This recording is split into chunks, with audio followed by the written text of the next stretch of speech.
آج دیکھا یہ گیا ہے کہ لوگ قرآن مجید کی کچھ مخصوص صورتیں تو پڑھتے ہیں، رزق میں برکت کے لیے سورہ واقعہ پڑھ لیں گے اور رات کو سونے سے پہلے تبارک الذی پڑھ لیں گے، ٹھیک ہے پڑھنی چاہیے، لیکن قرآن کا حق کیا ہے؟ پہلا حق کیا ہے کہ کم از کم مہینے میں ایک دفعہ پورا قرآن ختم کیا جائے۔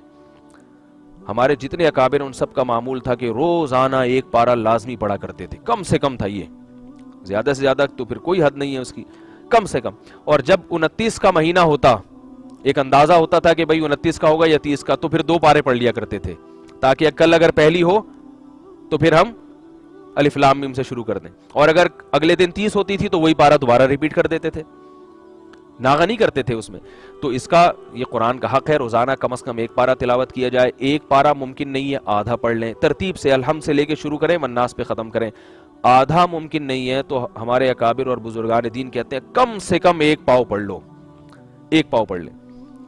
ایک اور بات آپ حضرات کو میں بتا دوں، قرآن ہمیشہ ایک لائنوں جیسے والے نسخے سے پڑھا کریں، مصحف سے۔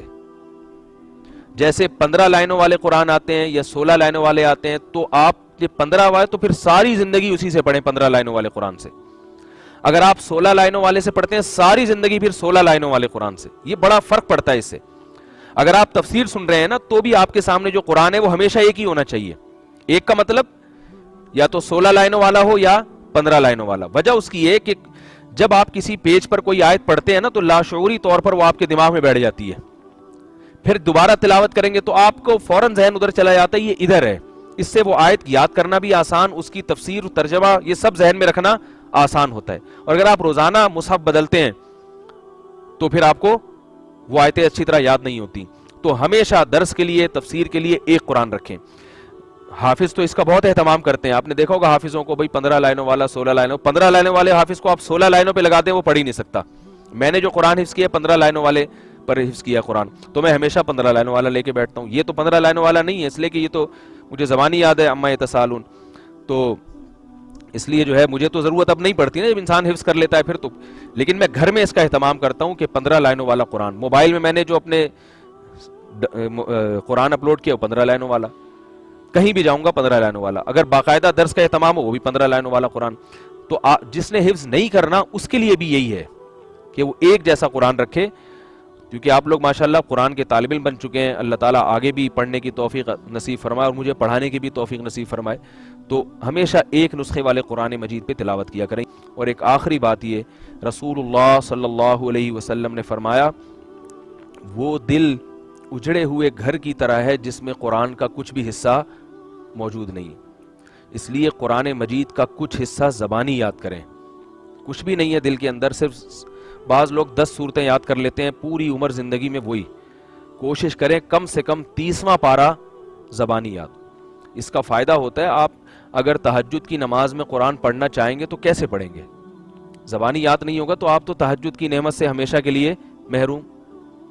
آپ کہہ سکتے ہیں ہم علم ترا سے پڑھ سکتے ہیں 2 رکعتیں، ٹھیک ہے، لیکن تہجد میں تو اصل جو مشروعیت ہے نا تہجد کی، وہ تو قرآن کے لیے ہے، وہ تو اس لیے ہے تاکہ قرآن پڑھا جائے، اور اس وقت قرآن پڑھنے کا لطف بھی بہت ہوتا ہے۔ میں نے جب قرآن مجید حفظ کیا تو ایک بہت بڑی حکمت یہ بھی تھی کہ اللہ تعالیٰ اگر تہجد کی توفیق نصیب فرمائے تو اس میں قرآن کی تلاوت ہو سکے گی۔ میں نے حافظوں کو دیکھا ہے کہ وہ ایک ایک رکعت میں 2 پارے پڑھ لیتے ہیں۔ بچوں کو دیکھا ہے 12 13 سال کے بچوں کو، جو کام علماء نہیں کر سکتے، جن کو حفظ نہیں ہے، وہ بچے وہ کام کر لیتے ہیں۔ تو یہ بہت بڑی نعمت ہے قرآن مجید کا حفظ ہو جانا۔ تو اس لیے جتنے ہمارے تفسیر کے جو لیکچر میں جو طلباء اور طالبات شریک ہوئی ہیں، ان سے گزارش ہے کہ کم سے کم 30واں پارہ سب زبانی یاد کریں، پھر ہمت ہو تو 29واں بھی کر لیں ساتھ میں۔ اس کا فائدہ کیا ہوگا کہ آپ تہجد میں آدھا پارہ تو پڑھ سکو گے نا، 1 پارہ پڑھ سکو گے، پھر اسی کو دوبارہ ایک رکعت میں آپ نے 1 پارہ پڑھ لیا، اگلی رکعت میں آپ اس کو ریپیٹ کر سکتے ہیں۔ اب آپ 1 پارے کا سن کے بے ہوش ہو جائیں گے، بھئی یہ بہت مشکل ہے، تو آدھا کر لیں، 1 پاؤ کر لیں، لیکن 4 رکعتوں میں تو 1 پارہ ہو جائے نا، اور یہ بھی نہیں ہو سکتا تو آدھا ہو جائے، 1 پاؤ ہو جائے۔ لیکن جس کو یاد ہی نہیں ہے وہ تو علم طرح سے ہی بیچارہ پڑھتا رہے گا۔ نہ پڑھنے سے وہ بھی بہتر ہے، ایسا نہ ہو اگر کوئی پڑھ رہا ہو تو وہ چھوڑ دے، نہ پڑھنے سے وہ بھی بہتر ہے، مگر کچھ نہ کچھ حصہ زبانی یاد کریں۔ اللہ تعالی ہم سب کو قرآن مجید سمجھنے کی، عمل کرنے کی آگے پوری دنیا میں اس کی اشاعت کرنے کی توفیق عطا فرمائے۔ یہ جو آپ لوگوں نے ہم سے ٹوٹا پھوٹا جو بھی سیکھا ہے اس کو آگے زیادہ سے زیادہ پھیلانے کی کوشش کریں۔